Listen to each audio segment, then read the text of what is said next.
Good morning, my dear children.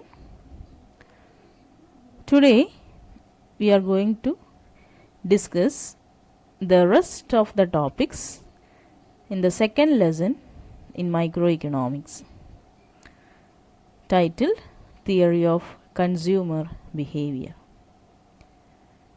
So, in this lesson, we have already discussed the topics utility, total utility, marginal utility, indifference curves, and its depiction through the using graph.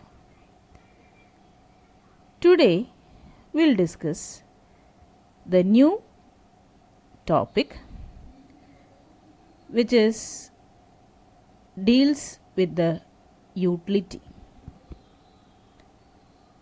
In this theory of the consumer behavior, the principal assumption upon which the theory of consumer behavior and demand is built is that a consumer attempts to allocate his or her limited money income among available goods and services so as to maximize his or her total utility or satisfaction.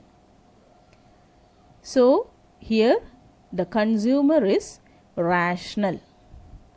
That is, he always tries to maximize his satisfaction with his given income. And in this utility concepts, we can see the two utility theory are there. The cardinal utility theory, the ordinal utility theory. In this cardinal utility theory, it asserts that utility can be measured. It assumes that we can assign values for the utility. Walras, Jevons, and Marshall derive example the 100 units for the utility. So, the cardinal approach asserts that the utility can be measured. And the 19th century economists such as Jevons, Menger, and Walras assumed that utility was measurable in a cardinal sense, which means that the difference between the two measurements is itself numerically significant.